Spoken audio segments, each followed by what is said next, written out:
Boa noite, povo de Deus. Vocês estão felizes? Aleluia. Tem influeiro na casa aí?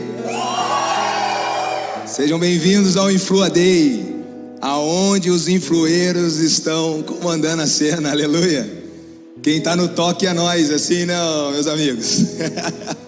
Gente, deixa eu falar uma coisa para vocês. A casa tá cheia, glória a Deus por isso. Quem tem um lugar aí ao seu lado, disponível, levante a mão. Lembrando que bolsa não senta, né? Alguns pertences e utensílios. Fiquem com a mão levantada alguns segundos aí, ou quem sabe vai dar no máximo 1 minuto e meio. E aí quem tá atrás, precisando de um lugar, ó, tem um casal que tá ali, tem 2 lugares aqui, dá para vocês virem, mais pro canto, permaneça com as mãos levantadas. E assim, se tem influeiro aí mais jovem que consegue sentar aqui à frente, vamos dar essa honra aí para quem tá lá em pé. Sei que vocês chegaram mais cedo para guardar um lugar, ó, já tem 4 aqui. Mas se você é desse que tem um joelho bom, assim, ó, igual do pai aqui, quiser sentar à frente, e aí se vagou um lugar do seu lado, você fique com a mão para cima, para poder ajudar, fortalecer, enfim, amém? Glória a Deus. É nóis, Olavo. Gabriel, meu amigo. Gente, boa noite. Vocês ainda estão felizes? Gente, nós estamos no Influa Day. Estou muito feliz, primeiro culto do ano. Feliz ano novo para todos vocês. Dia 7 de janeiro de 2024. Uma data marcada. Acredito que Jesus marcou esse dia para estarmos aqui, celebrando com alegria. E para quem não sabe, Influa é o Ministério de Jovens e Adolescentes dessa casa, aonde eu e minha esposa temos o privilégio de pastorear.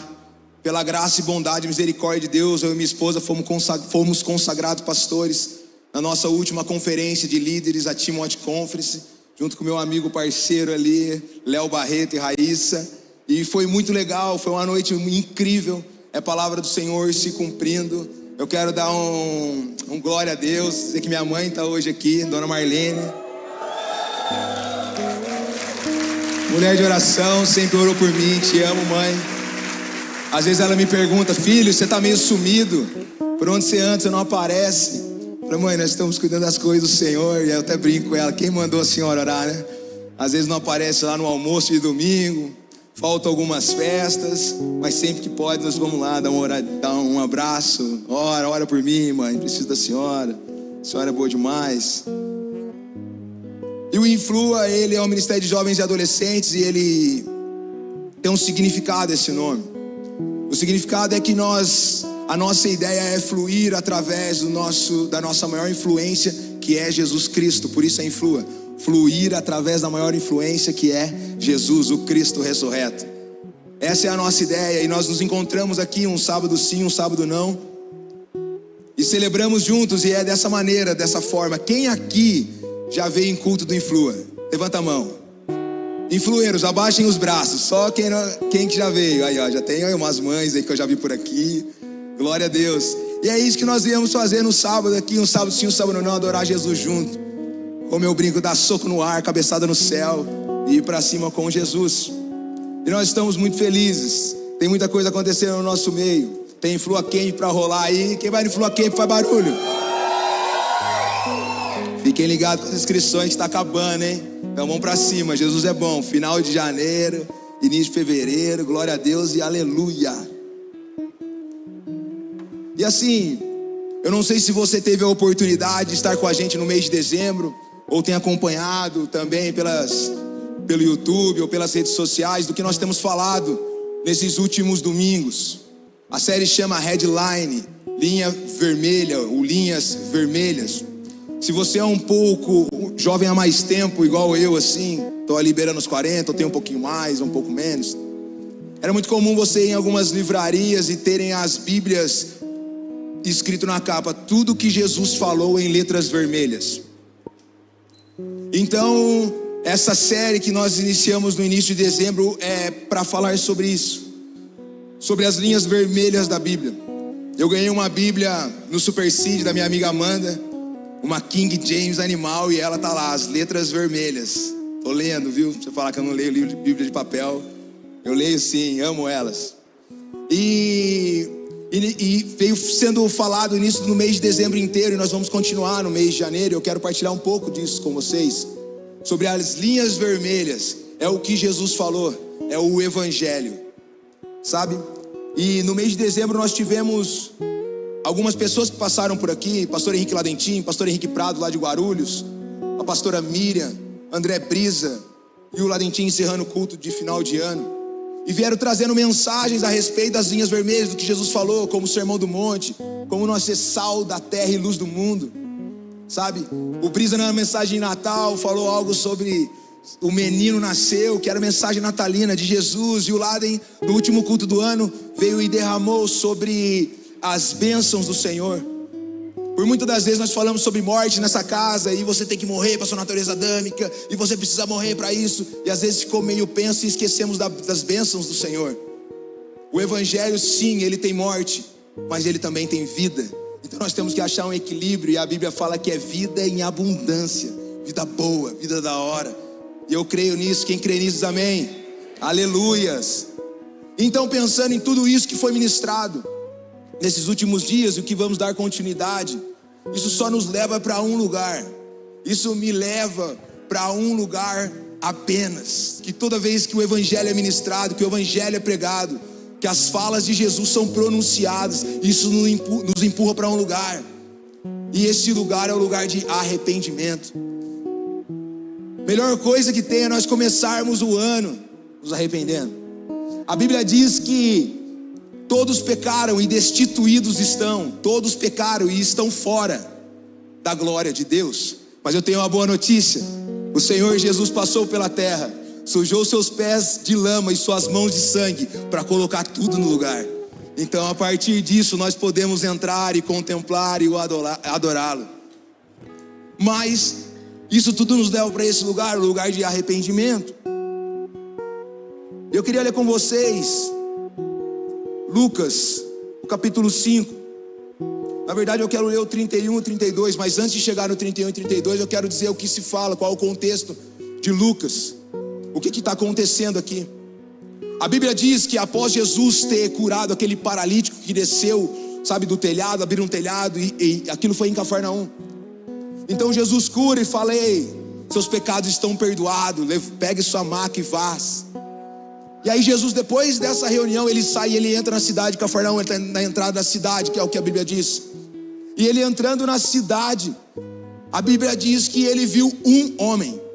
Tinha uma galera, acredito que do lado direito, do lado esquerdo, mas ele entra na cidade e ele vê um homem sentado na coletoria de impostos. O nome desse cara é Mateus. Algumas Bíblias está como Levi. E ele era um cobrador de impostos, e Jesus entra e vê um homem.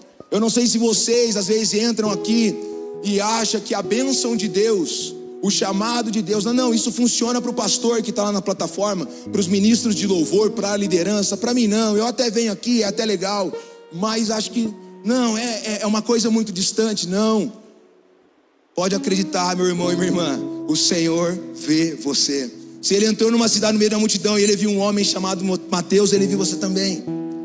E aí a Bíblia diz que Jesus chega lá e fala assim: ei, siga-me. A Bíblia diz que imediatamente ele larga tudo e ele vai seguir Jesus. E aí depois daquela cena toda, ele faz um banquete na sua casa. Ele faz uma janta, um almoço, mas ele faz uma comida lá e convida Jesus, os discípulos, e acredito que os mais chegados também estavam. Mas o que a Bíblia diz é que enquanto estavam nessa reunião, nesse almoço, janta, a Bíblia diz que pessoas se achegavam a esse lugar para querer ouvir sobre Jesus, para ouvir Jesus falar. E a Bíblia diz que eram pecadores e publicanos, eram pecadores e pessoas que cobravam impostos, os traidores do seu povo que estavam ali. E a Bíblia, a mensagem, tem uma tradução muito bonita que fala assim: pecadores e pessoas de baixa reputação se aproximavam para ouvir Jesus. Sabe, quando eu leio isso e eu fico pensando, será que pessoas de baixa reputação têm se achegado até nós para ouvir a mensagem do Evangelho? Será que nós temos feito isso, ou temos levantado um muro e falava: não, esse não cabe, é reputação baixa demais? Mas a Bíblia diz que essas pessoas se achegavam até Jesus. Quem esse Jesus tinha, meu Deus? E aí os fariseus e os mestres da lei ali já ficaram incomodados. E aí, vai ficar sentando comendo com esses caras? Paga de mestre, está falando sobre Deus, o nosso Senhor. E fica sentado com essas pessoas de baixa reputação. Isso não está legal. E aí vem o versículo que eu quero ler com vocês, que fala no versículo 31 e o 32 do capítulo 5 de Lucas. Ele vem assim, diz assim: os sãos não precisam de médico, e sim os doentes. Versículo 32: eu não vim chamar justo, e sim pecadores. Sabe, eu tenho visto muita falácia na internet ou por aí, de um evangelho meio torto. Faça o que você quiser, é tudo da lei. Isso aí é a música do Raul Seixas. Os mais velhos vão saber, os mais novos nem vão saber. Faz o que você quiser, que é tudo da lei. Não faça o que você quiser. Então quando você lê assim e fala: nossa, então, mas eu vou ficar no pecado, porque Jesus veio para mim, para o pecador. Então eu vou ficar pecando, porque eu pecando, Jesus está aí, porque afinal Ele é amor, não é não? Tem muitas falas desse jeito. Deixa eu falar uma coisa para você, meus irmãos. A graça que não te muda na moral é uma desgraça. A graça, ela tem poder de mudar e transformar, é poder de Deus, cara. Então se eu não leio todo o contexto, eu arrumo um pretexto. Um texto fora do contexto vira pretexto. E aí nós ficamos olhando essas ladainhas que estão falando por aí, tirando um sarro de Jesus, fazendo umas coisas totalmente indecentes, e a galera batendo palma, aplaudindo. Mas esse não é o evangelho. Então eu quero desafiar você a ler as escrituras, porque daí ninguém vai te enganar, porque você sabe da verdade que está escrito nas escrituras. Mas o que é a continuação desse versículo, quando Jesus fala no versículo 32, eu não vim chamar justos, e sim pecadores, vírgula, ao arrependimento. Então a palavra de Jesus nos leva para um lugar, meus irmãos: arrependimento. Nós precisamos nos arrepender. E isso já vem lá do Éden, quando Adão e Eva comeram o fruto e foram expulsos do jardim, saíram do jardim.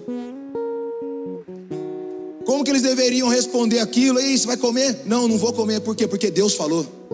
Às vezes no seu trabalho, na faculdade, na sua casa, com a sua família, às vezes alguém está colocando uma coisa para você que não é para você tocar, que não é para você se misturar. E aí às vezes você não tem uma resposta teológica, cultural, mas você tem a resposta. Deus falou: eu não vou desagradar o meu Senhor. E se precisar, nós vamos deixar de fazer coisas que é lícita, não é nem pecado, mas eu não vou fazer. Por quê? Por causa do meu Senhor. Está em jogo. Eu gosto muito de uma fala que eu aprendi com o pastor Gustavo Strumiela. Bruno, você não acha que você leva isso a sério demais? A história do Cristo morrer numa cruz para nos dar vida é algo muito sério, então eu tenho que levar isso a sério. Então, no arrependimento, se você clicar no Strong lá, você que tem uma Bíblia Strong, você clica lá para saber a raiz dessa palavra, um pouco mais o que é essa palavra arrependimento que está falando aqui, que veio chamar os pecadores para levar ao arrependimento. Essa palavra é metanoia, transformação de entendimento. Então eu transformo o meu entendimento, e aí eu começo a olhar tudo com uma outra ótica, a ótica de Jesus, com as lentes do evangelho. E esses dias eu escutando um homem de Deus num podcast, e ele traz uma ideia sobre arrependimento que eu vou levar para a minha vida. Ele fala que arrependimento é decisão, eu decido me arrepender. Então, assim como eu disse, o véu se rasgou. A partir da morte e ressurreição de Jesus, o véu se rasgou, eu posso entrar. Eu posso entrar e ter um relacionamento face a face ali, mano a mano, junto com Ele. Então se eu faço isso e eu caio para dentro, eu o contemplo. A Bíblia diz que no céu eles estão dizendo santo, santo. Eles estão olhando para Jesus, para Deus, e santo, santo, santo. Todo olhar santo, santo. Então não tem como entrar nesse lugar e não contemplá-lo. Nós estávamos cantando, Espírito Santo aqui, nós cantamos, nós vamos contemplá-lo. E a Bíblia vai dizer que a partir do momento que nós vamos contemplando, nós somos transformados de glória em glória. Isso é graça, bondade e amor de Deus, amém? Então eu decido. Mas eu decido o que, Brunão? Matar as demais possibilidades que vão me levar a cometer o ato que eu estou me arrependendo. Então nós falamos sobre a definição de arrependimento, mas também é bom a gente falar o que não é o arrependimento. Arrependimento não é chorar. Eu choro, apesar de fazer parte. Chorei. Eu confessei. Faz parte do arrependimento, mas não é um arrependimento. Eu coloquei no YouTube, fiz um vídeo no YouTube falando o que eu fiz, me arrependi. Não. Arrependimento é eu lutar com todas as minhas forças e matar as demais possibilidades que vai me levar a fazer aquilo no qual eu estou me arrependendo. Só que a gente sabe que a gente é fraco perante o pecado. Quem venceu foi Jesus, então nós lutamos junto com Ele. Amém? Está disponível, o Espírito Santo desceu e aí está habitando aqui, em nós. Nós e Jesus é maioria. Amém, irmãos? E quem aqui já passou um dia mal? Quem aqui já teve um dia mal? Existe o dia mal que ele é ocorrido devido às circunstâncias externas. Eu dei um exemplo aqui nos outros cultos.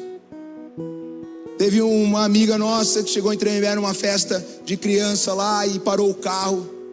O céu estava aberto, tudo bonito, do nada fechou o tempo e a árvore caiu em cima do carro. Um dia mal. Glória a Deus, não aconteceu nada com ninguém. Ela estava dentro do carro na hora da chuva e tal. Um dia mal, devido a alguma circunstância externa. Mas quando vem o dia mal, quando eu faço uma escolha, eu escolho e o dia mal vem. Eu fiz uma escolha não muito legal e a consequência dessa escolha foi algo ruim. Como que eu tenho me portado nisso? Como que eu fico perante essa situação? Eu até falei, essa semana eu fiz uma escolha não muito boa. Estava com o meu carro, poderia passar num lugar e decidi passar no outro. Deu ruim. Ai, Jesus amado, mas glória a Deus, né? Poderia passar por um outro lugar, eu decidi passar no lugar que tinha água. O carro parou no meio da água e deu ruim. Mas Jesus é bom, vamos lá. Eu liguei para meus amigos aí, mecânicos, vai dar tudo certo. Eu creio. Mas é uma escolha. Eu poderia ter voltado o caminho, mas eu não voltei. Acho que dá para passar. Então fiquem atentos, meus amigos. Se vocês viram uma poça d'água aí nesses dias de chuva na cidade de Taubaté, volte. Escute a sua esposa. Amor, eu acho que não dá para nós passar. Amor, se aquele mobile passar, a gente passa. Resumo da história. Nós todos molhados, indo para casa do Igão, ficar lá, porque o carro parou mesmo. Mas Deus é bom. Ele... gente, eu tenho que compartilhar isso com vocês. Mas Deus é bom. Escolhas. Mas eu quero falar também disso, da escolha que nós fazemos e as coisas às vezes não saem como a gente queria. Dá ruim, não deu bom. Marcos capítulo 1, versículo 16. Eu quero ler com vocês. Se você tem uma Bíblia aí, abra ela. Ou se está no seu aparelho digital, liga ela, por favor. Marcos capítulo 1, versículo 16. Esse texto também ele está em Mateus 4, 18, mas eu quero ler o de Marcos 1, 16. A Bíblia diz assim: caminhando junto ao mar da Galileia, Jesus viu os irmãos Simão e André, que lançavam a rede ao mar, porque eram pescadores. Jesus lhes disse: venham comigo e eu vou fazer vocês com que sejam pescadores de gente. Versículo 18. Então eles deixaram imediatamente as redes e o seguiram.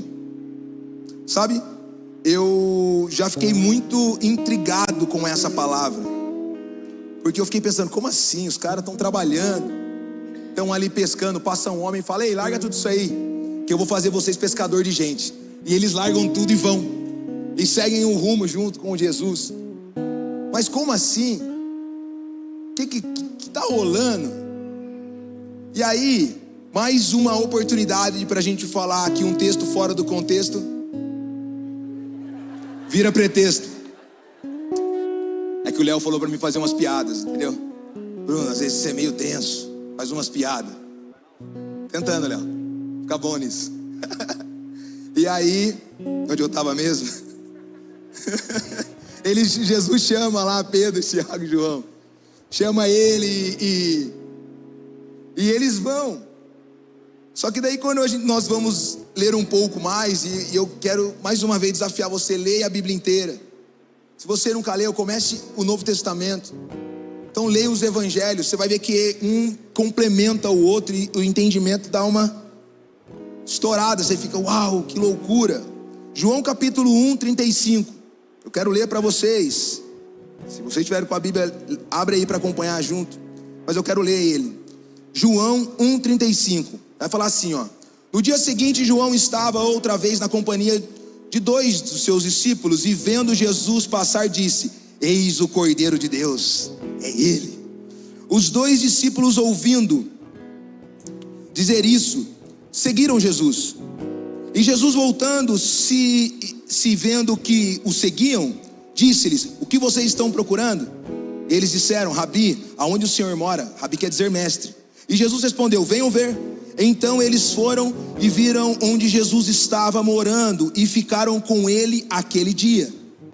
Eram mais ou menos 4 horas da tarde. André, irmão de Simão Pedro, era um dos 2 que tinham ouvido o testemunho de João, e seguindo Jesus, ele encontrou o primeiro e o seu próprio irmão Simão, a quem disse: achamos o Messias. Messias quer dizer Cristo. E levou-o a Jesus, e Jesus olhou para ele e disse: você é Simão, filho de João, mas agora será chamado de Cefas. Sabe, quando eu leio isso daqui, eu já começo a vibrar. Por quê? Aqui nós entendemos que quando Jesus vai chamá-los na beira do mar, eles já tinham passado um dia com Jesus um dia antes. Porque no final dessa narrativa que eu falei para vocês, diz que Jesus seguiu para Galiléia após aquele rolê todo com eles. E eles passaram a tarde com Jesus. Então quando o André, que era discípulo de João Batista, diz para o seu irmão Pedro: ei, achamos o Messias, nós já entendemos que eles conheciam a Bíblia hebraica, o Velho Testamento, para nós hoje. Eles sabiam das Escrituras, eles sabiam que um Messias ia vir. Eles sabiam. Então quando eles depararam, ele falou assim: cara, achamos. E eles passam a tarde ali com o Messias. Então quando Jesus chega: ei, venha comigo, eu farei vocês pescadores de homens. Eles vão, largam tudo e seguem. Mas para a gente fechar esse entendimento aqui, eu quero ler com vocês Lucas capítulo 5. O versículo 1 vai dizer assim: aconteceu que Jesus estava junto ao lago de Genezaré, e a multidão o apertava para ouvir a palavra de Deus. Então ele viu 2 barcos juntos à praia do lago. Os pescadores tinham desembarcado e estavam lavando as redes. Entrando num dos barcos, que era o de Simão, Jesus pediu-lhe que o afastasse um pouco da praia, e assentando-se do barco, ensinava as multidões. Quando acabou de falar, Jesus disse a Simão: leve o barco para um lugar mais fundo do lago, e então lancem as redes de vocês para pescar. Em resposta, Simão disse: mestre, havendo trabalhado toda a noite, não apanhamos nada, mas sob a sua palavra lançarei as redes. Fazendo isso, apanharam grande quantidade de peixes, e as redes deles começaram a se romper. Então acontece algo sobrenatural. Você vê que a gente, colocando todo o contexto, fica algo mais lógico, a gente consegue entender melhor. Então Jesus passa o dia com eles vê quem é Jesus. No outro dia ele aparece no mar Galileia, e acontece a pesca milagrosa. E após a pesca milagrosa, eles saem da água. Pedro se prostra e ele fala: ei, levanta, vamos, que eu vou fazer vocês pescadores de homens, de gente. É esse o contexto. Então vamos lá, meus irmãos, vamos ler toda a Bíblia. Quem ama sua Bíblia aí? Amém, glória a Deus. Então esse é o Pedro. Ele estava lá nessas palavras que nós temos citado aqui. as headlines, as linhas vermelhas que nós estamos citando nesses últimos domingos. Ele estava lá vendo a olho nu. Ele estava junto quando o Senhor alimentou uma multidão. Ele estava lá. Ele não leu, ele viu com seus próprios olhos o que nós estamos chamando de linhas vermelhas hoje. Tudo que Jesus falou, ele estava lá vendo. Nessa caminhada com Jesus, Pedro viu tanta coisa, eu quero citar algumas com vocês. Ele estava lá no Sermão do Monte, nas bem-aventuranças. Ele viu com seus próprios olhos o ministério se iniciando e se espalhando. Ele viu Jesus alimentar uma multidão. Ele viu o primeiro missionário ser enviado por Jesus. O primeiro missionário a ser enviado por Jesus é o endemoniado gadareno. A Bíblia diz que Jesus, chegando naquele local, havia um endemoniado que ele morava no cemitério, ele se machucava e as correntes não conseguiam prendê-lo. E a Bíblia diz que Jesus, ele expulsa aquela legião de demônios. E esse cara quer ir junto com Jesus. Ei, deixe-me ir com você. Não, vai lá e conte tudo o que aconteceu. Vai lá e pregue. Jesus envia seu primeiro missionário, um endemoniado gadareno. E deixa eu te falar uma coisa para você, meu irmão e minha irmã. Se ele fez na vida do endemoniado gadareno, como que ele não pode fazer na sua? Vamos lá, alguém. Aleluia. Ele viu o paralítico andar. Ele viu o cego enxergar. Ele viu um leproso ser purificado. Após o Sermão do Monte, Mateus 8, um leproso se prostra perante Jesus. E Jesus pergunta: o que você quer que eu te faça? Eu quero ser limpo. Jesus, quebrando todos os protocolos, coloca a mão no leproso: seja limpo. Ele estava lá. Ele viu o morto ressuscitar. Estava junto com Jesus um dia e encontrou um velório com a viúva de Naim. E ele manda o menino levantar do caixão. Ele estava no quarto junto com Jairo e sua esposa e seus amigos, ressuscitando a menina. Ele viu com seus próprios olhos. Talita cume, levanta. Ei, vamos lá, a menina não dorme. A menina não está morta, ela dorme. Deem de comer a ela. Aonde havia choro, tristeza, foi tomado por alegria. E ele estava nesse lugar. Até um passinho na água ele deu. Ah, mas ele afundou. Ele não teve fé. E ficamos presos a isso. Mas ele colocou o pé. Ele foi. E se ele colocou e depois começou a afundar, quer dizer que ele permaneceu alguns segundos. Ele sentiu ali o drama ali. Ele viu o rolê acontecendo. E às vezes ficamos presos a isso, a aquilo. Nossa, mas parece que ele não... marcado por algumas coisas. Mas se nós dermos continuidade à leitura, a profecia se cumpre. E a profecia se cumprindo, vocês sabem o que a Bíblia diz. E se você está entrando aqui pela primeira vez, ou nunca ouviu essa história, esta palavra, a profecia se cumprindo, eu quero dizer que Jesus, ele veio destinado a morrer. Uma vez eu escutei de um amigo de Jesus dizendo: quanto será que valeria o seguro de vida de Jesus?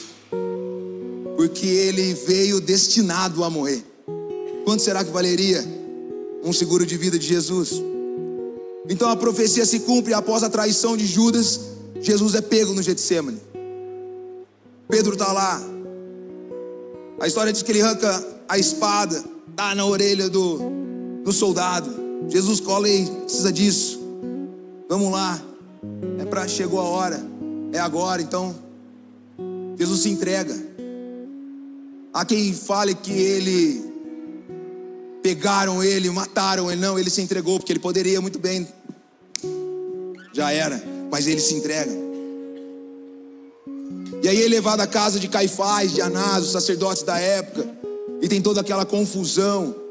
Os 4 evangelhos vai dizer que Jesus é julgado e condenado pelo sinédrio, é zombado e sussurrado, e é condenado, é zombado e surrado, e é condenado por alegar ser o Filho de Deus.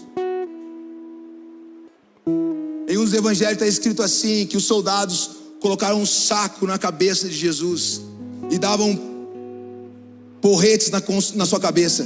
batiam nele com um pedaço de pau e falavam: "Aê, profetiza quem te bateu." Cara, isso é muito forte. Profetiza aí quem te bateu. E é nesse contexto que acontece a situação de Pedro negar Jesus. É nesse contexto que Pedro nega.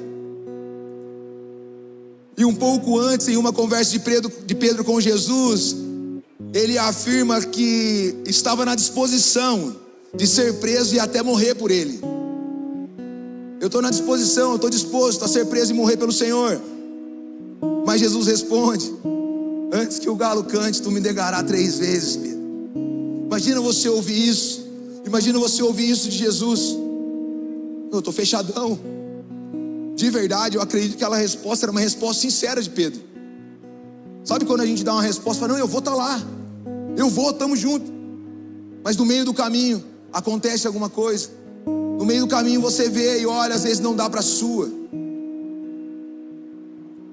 Às vezes nós vivemos falando: Pedro negou, ele poderia ter ido, todo mundo negou, todo mundo fugiu. E a gente, quantas vezes nós temos negado Jesus no nosso trabalho? Não fazendo o que precisa ser feito, pagando de cristão, postando versículo, colocando fotos, música do Senhor, mas sendo reprovado. Nós negando Jesus. Nós precisamos nos arrepender, meus irmãos. É início de ano. Um monte de gente faz um monte de meta. Anota: eu vou ler 12 livros, eu vou fazer isso, eu vou ler a Bíblia inteira. Que tal nós iniciarmos o ano: eu vou queimar mais de amor pelo Senhor? Que tal diante de nós fazer um monte de metas que nós não vamos cumprir, eu vou começar a frequentar esse lugar de oração todos os dias. Essa é a minha promessa, Senhor. Eu vou jejuar, Senhor, para estar mais próximo do Senhor. Antes de fazer grandes metas mirabolantes que você não vai conseguir cumprir, irmão, vamos começar no básico. Amar o Senhor sobre todas as coisas. Consequentemente, nós amaremos o nosso próximo. Vamos lá, alguém. E nessa situação de negação de Pedro, sabe o que acontece? Ele está acompanhando de longe todo aquele massacre de Jesus. Eu acredito que ali já está rolando uma circunstância ruim, um dia mal externamente e já internamente, pela negação. Ei, você estava com ele lá na Galileia. Não, eu não estava. Não, mas eu vi você com ele. Você o conhece? Não, eu não o conheço. E a última fala fala assim: você é um deles. Você se veste e fala como ele. Já estava impregnado. Já não tinha mais como. Glória a Deus e aleluia já saía. Posso orar por você, já era algo espontâneo, porque eu sei quem habita em mim.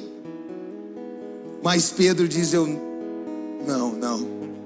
não conheço. Então ele nega. Sabe, em Lucas 22, o versículo 61 e 62 vai dizer assim: após essa negação de Pedro, então o Senhor voltou-se e fixou os olhos em Pedro. Nesse momento que Pedro nega, o Senhor está passando, e o Evangelho de Lucas diz que o Senhor olhou para ele. Deixa eu falar uma coisa para vocês.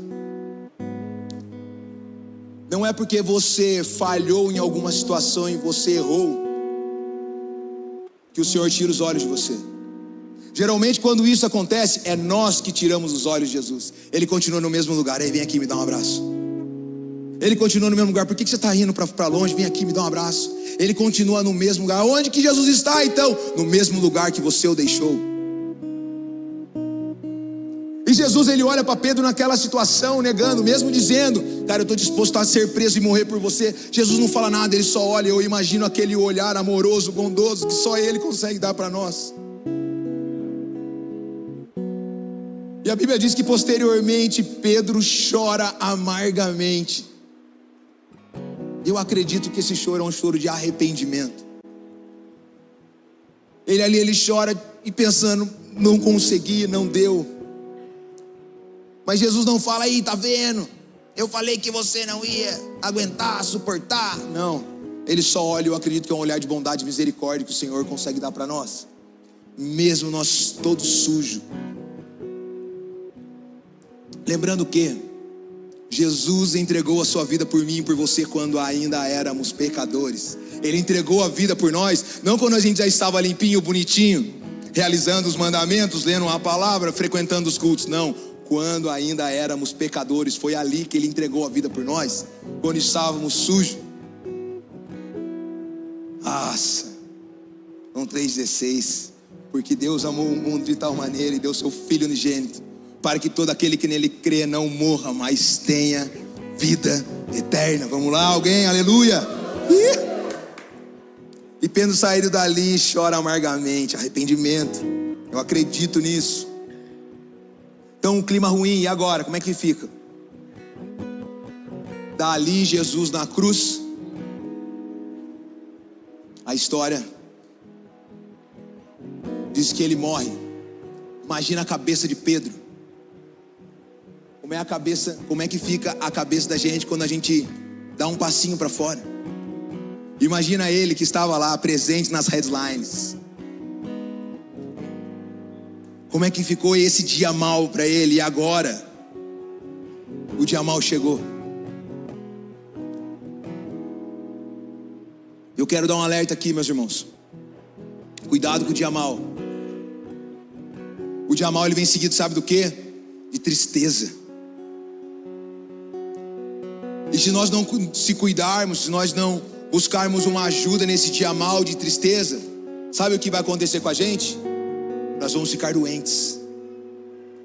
E se nós ficarmos doentes e não tratar, se nós tivermos uma doença e não cuidar dela, o que vai acontecer? Nós vamos morrer. Como é que anda a sua vida espiritual, meu irmão? Você está feliz espiritualmente falando?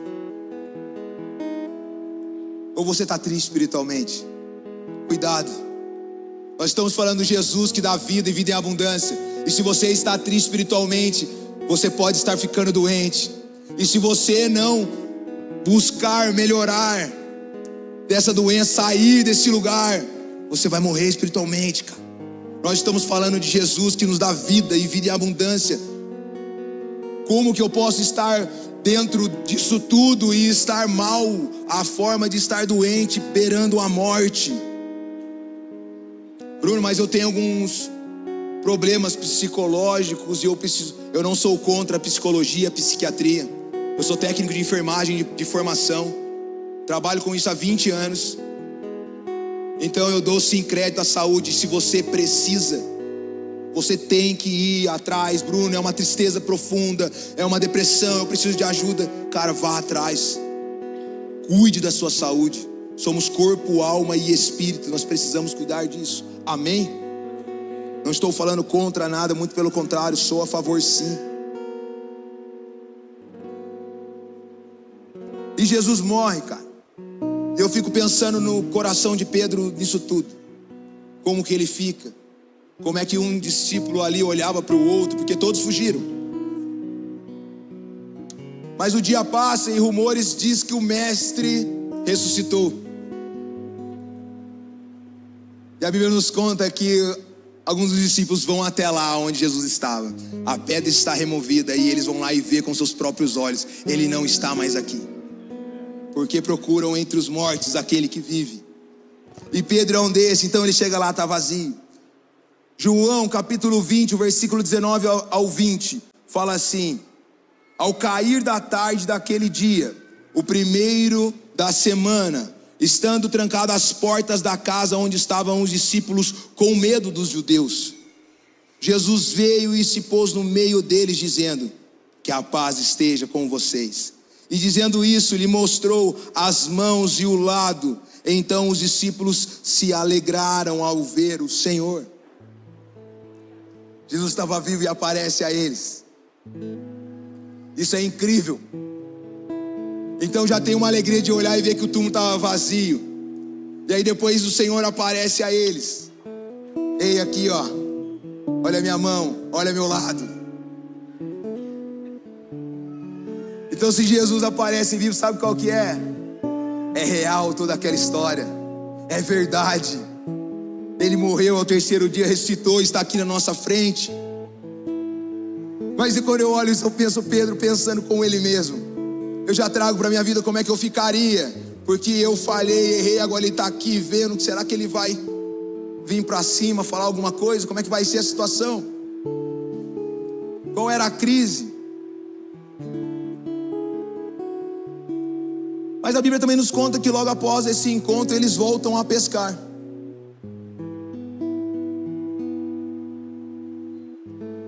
E eles voltando a pescar, Jesus aparece lá na praia. E Jesus aparece lá e eles estão dentro do mar, não pescaram nada. Eu imagino Jesus dando uma acenada, ou parado lá, e eles olham e vê alguém lá, eles não reconhecem. Mas ele fala para jogar a rede do outro lado. E eles pescaram e não tinham pego nada até aquele momento. E aí a Bíblia diz que eles jogam a rede do outro lado e conseguem mais uma vez uma pesca milagrosa. E nessa a Bíblia conta que foram 153 peixes numa tacada só. E aí eles veem que aquele homem na praia é Jesus. Pedro pula na água, estava sem roupa, acho que constrangido, mergulhou na água. E eles vão até a areia.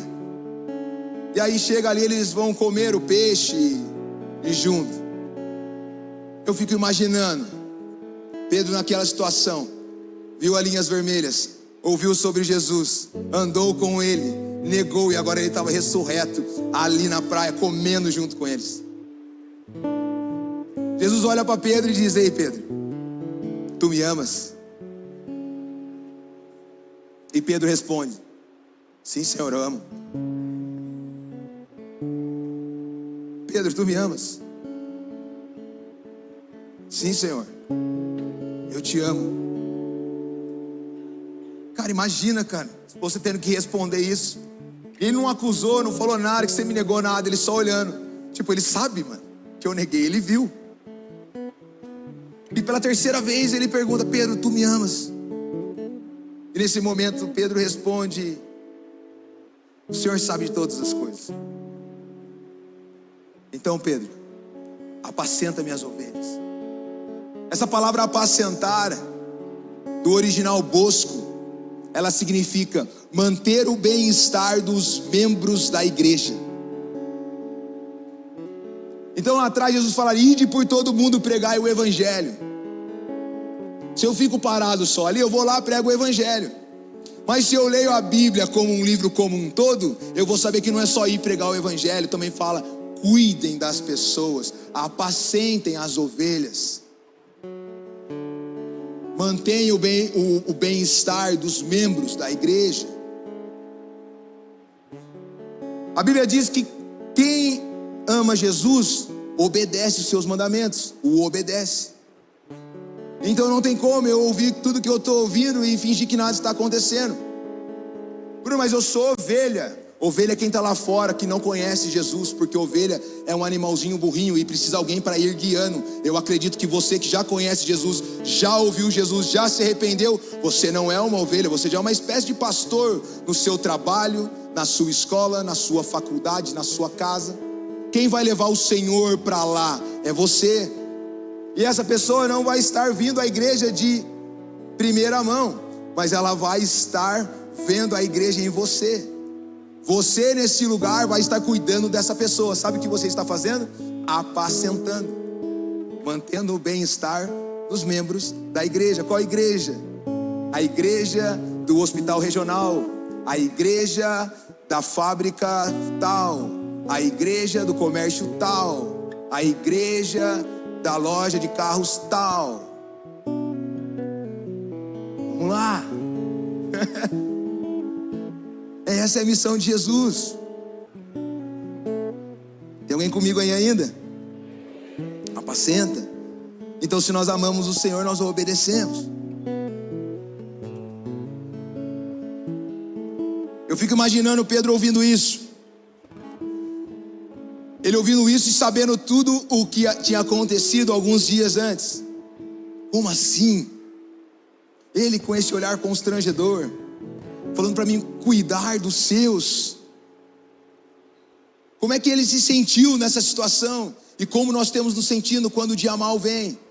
Quando o dia mal por alguma escolha nossa vem, e Jesus vem com o seu amor constrangedor, e você consegue entender, ele ainda me ama, ele ainda me deseja, ele ainda quer algo comigo. Sabe, por muitas das vezes eu conto uma história aqui de vida. E se o louvor quiser subir para me ajudar a terminar isso aqui, vamos lá. Eu sempre conto uma história de vida e parece ser muito legal. Quando eu tinha 23 anos de idade, em 2007, eu fui internado numa casa de recuperação para dependentes químicos. A vida estava bem bagunçada, estava dando muito trabalho para minha mãe. E a única situação que tinha era se internar. Então eu conto a história e parece, nossa, o Bruno ficou internado por 9 meses, saiu e é uma bênção. Aleluia, olha que história legal, que história bonita. Mas não é bem assim. No meio disso tudo houve um processo. Então eu sou filho de uma mulher de Deus que sempre ensinou Jesus para mim, para o meu irmão. A minha mãe, ela tem 4ª série. E eu sempre, quando eu olhava para ela, eu ficava pensando assim, minha mãe sabe de nada. Nossa, minha mãe, olha, 4ª série, mal sabe ligar no telefone. E cara, cuidado das coisas que você fala. Porque quando eu tinha quase 28 anos, eu descobri que na verdade ela sabia tudo, e era eu que não sabia nada. Minha mãe é uma velhinha, sabe de nada, coitada. Nossa, enrola ela aqui e lá. E aí quando eu tinha 23 anos, as coisas ficaram meio ruins, eu fui para essa clínica e eu saí. Mas tem um meio dessa história, que às vezes não é muito contado, meus amigos que andam comigo mais próximos sabem. Mas aí eu saí, fiquei 1 ano e meio bacana, firme com Jesus. Só que aí eu comecei a olhar os problemas da igreja. E um certo momento, assim como Pedro, eu neguei o Senhor. Comecei a falar mal, não estava legal, isso não era bom. Automaticamente eu fui me afastando e saindo fora. O que aconteceu? 1 ano e meio de volta.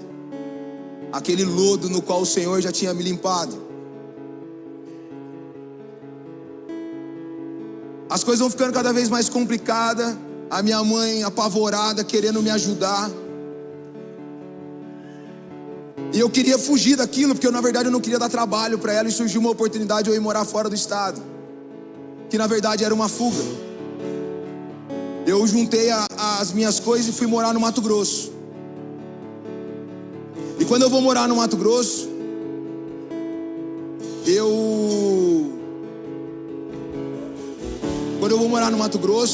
eu fico mais perdido ainda. Eu fico mais perdido ainda. Porque daí quando eu chegando lá, já não tinha minha mãe, não tinha família, não tinha como segurar, não tinha ninguém para falar nada para mim. E nesse rolê todo, ficou pior. Mas em 2012 eu volto para casa da minha mãe. E aí no final do ano de 2012 eu passo por um término de um relacionamento. Em 2013 as coisas pioram de verdade. Já tinha ouvido falar de Jesus, já tinha tido experiências com o Senhor, já tinha caminhado com o Senhor. E nesse momento estava naquela cena de negação. Não quero mais. A situação ficou tão complicada que um dia minha mãe chegou em mim e falou assim: filho, você vai morrer. Eu não aguento te ver desse jeito. Você precisa mudar de vida, você é um homem de Deus. Eu lembro que eu estava saindo de casa e eu olhei para ela e falei: mãe, na moral, até aqui eu fiz as coisas para te agradar. Eu não quero Jesus, eu não quero andar com Deus, eu quero fazer do meu jeito. E se você ficar falando também, eu vou sair, eu vou sumir. Então assim, eu não quero Jesus, eu quero viver a minha vida. Eu me lembro que aquele dia ela teve uma postura totalmente diferente. A partir de hoje, a minha oração para você vai ser diferente. Você pode chegar ao horário que você quiser em casa. Eu não vou ficar te perturbando, mas eu vou começar a orar diferente. Cara, minha mãe era a pessoa que quando eu ficava 3, 4 dias fora de casa, ela sempre estava me esperando com os braços abertos, com um abraço, e colocando embaixo do chuveiro, me dando banho, dando comida para mim. No outro dia ela vinha com o sermão, falava, mas aquele primeiro encontro era um encontro constrangedor de amor. Deixa eu falar uma coisa para você. Se existe alguém na sua família, na sua vida que você conhece, você desistiu de orar, eu quero encorajar você a continuar orando. Que aquela mulher que está sentada ali nunca desistiu. Para mim é um dia muito feliz poder estar falando isso com ela presente. Sempre esteve ali. Filho, você é um homem de Deus. Eu todo sujo de uso de crack de 3, 4 dias na rua. Você é um homem de Deus. O Senhor não tem isso para você. Seu nome não é Bruno Daniel. Não coloquei seu nome Daniel por um acaso no seu nome. Você é isso, você é aquilo. E eu sempre olhava aquilo e falei, mano, que amor é esse, cara? Que olhar é esse? E colocava a mão e orava, vou fazer uma sopa para você. A boca às vezes toda queimada, não conseguia se alimentar, e vinha com o alimento ali, ó, na temperatura morna para não machucar, curando as feridas, limpando. Então, irmãos, por favor, cara, se você tem, continue em oração. Não desista. Bruno, mas tem muito tempo, cara, foi 10 anos fumando crack.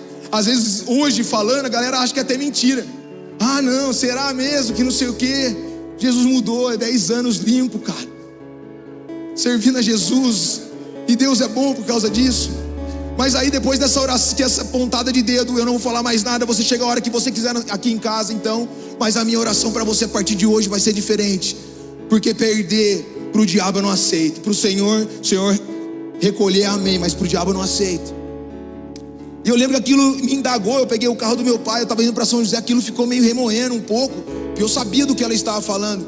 Mas aí, lógico, né? Você esquece. Não deu 2 meses, meus irmãos. Eu estava numa rua, lá em São José dos Campos, no bairro Bosque, atrás da padaria Paladar. Arrumei uma confusão e o cara, não foi do nada, foi após uma discussão. Ele tira uma .40 preta assim, ó, e coloca na minha cara assim, ó. Eu olhei para o lado, olhei para o outro, cadê meus amigos? Cadê os caras que eu cresci junto? Cadê minha família? Eu vou morrer aqui agora, nessa rua sem saída, sem ninguém. A minha única oração foi, Senhor, você já me tirou daqui uma vez, você me tira daqui, eu nunca mais volto para cá. Cara, ele não atirou. Eu entrei no carro de uma menina que estava comigo. Fomos até o posto Shell, na Avenida Andrômeda. E eu sentei ali, eu fiquei olhando para cima e pensando, falei, meu Deus, cara, era para ter morrido agora. Eu lembro que eu fui embora no outro dia, eu cheguei, mãe, por favor, me ajuda, eu tô mal. Tá ruim a situação. Eu tô assim assado, eu preciso de ajuda. Ela, vamos à igreja, filho. Nós fomos domingo à igreja. Cara, nesse domingo, dia 26 de outubro de 2013, eu nem sabia direito o que estava fazendo, mas eu sabia o que Jesus tinha feito um dia antes. Cara, eu fui para frente, levantei os braços, Jesus, por favor, Senhor, tem alguma coisa comigo, me ajuda. E minha mãe estava lá, e nessa igreja, uma igreja pequena que eu congregava em Tremembé, alguns amigos estavam lá e todos me abraçaram.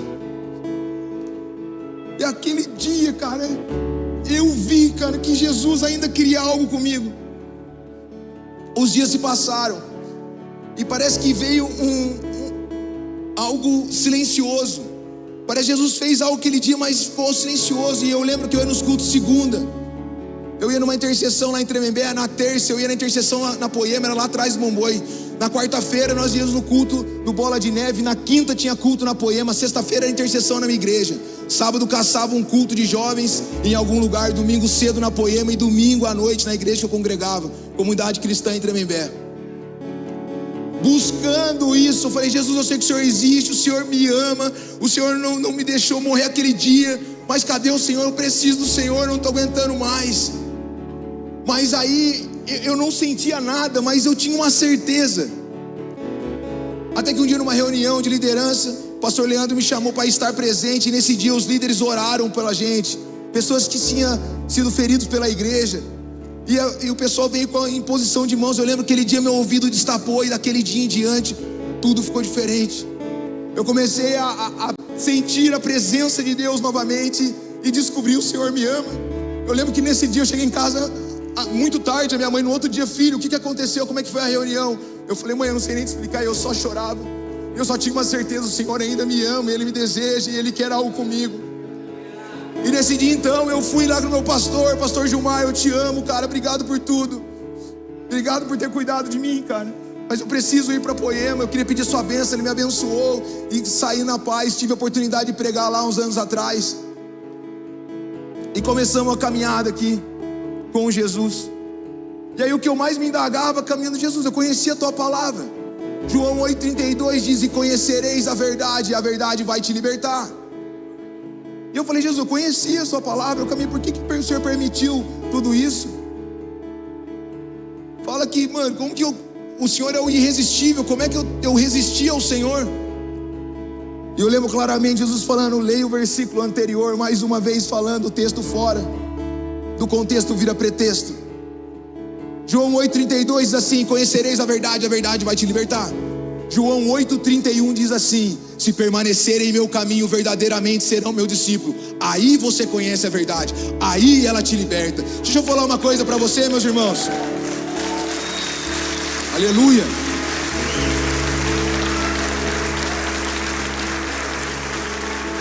Nós temos visto um monte de gente que passou por plataformas, cantou o Senhor, pregou, falou e fez um monte de coisa, e hoje não está mais nos caminhos do Senhor. Ei, se você não permanecer no caminho, cara, você não se torna discípulo. A ideia é o quê? Permaneça no caminho do Senhor, permaneça junto com Ele. Então existe essa possibilidade de você conhecer, saber quem é Jesus e ficar de fora. A Bíblia diz que naquele dia o Senhor vai falar: apartai-vos de mim que eu não te conheço. São pessoas que pregaram, que realizaram milagres, que fizeram algo para o Senhor. E sabe o que Ele disse? Apartai-vos, eu não conheço vocês. Então existe essa possibilidade. Vamos ficar de pé, parecer que está acabando. Sabe, assim como Pedro naquela praia, na alimentação com Jesus, Pedro, tu me amas, apacenta as minhas ovelhas, cuide das ovelhas. Houve uma segunda chance, houve um arrependimento. Sabe, essa noite eu quero orar com algumas pessoas aqui. Primeiramente eu quero orar com você que deseja entregar sua vida para Jesus. Se você nessa noite ouviu a mensagem e falar: cara, eu quero entregar a minha vida para Jesus, vem aqui na frente, nós queremos orar com você. Eu gosto muito da palavra entregar a vida para Jesus, porque o aceitar, nada contra quem fala aceitar, amém, irmãos? Mas o aceitar eu tenho na minha cabeça que eu aceito, e em algum momento eu posso desaceitar. Eu aceito ir no seu casamento, mas no meio do caminho eu posso deixar de aceitar e não vou. Mas entregar, sabe o que fala? Eu dou, passo o controle, e agora eu não tenho mais controle de nada. Então se você quer entregar a sua vida para Jesus, se sua vida está toda bagunçada e você quer uma transformação de vida, vem aqui à frente, nós queremos orar por vocês.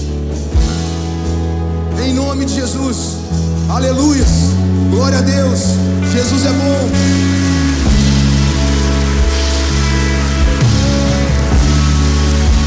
Ah, Jesus.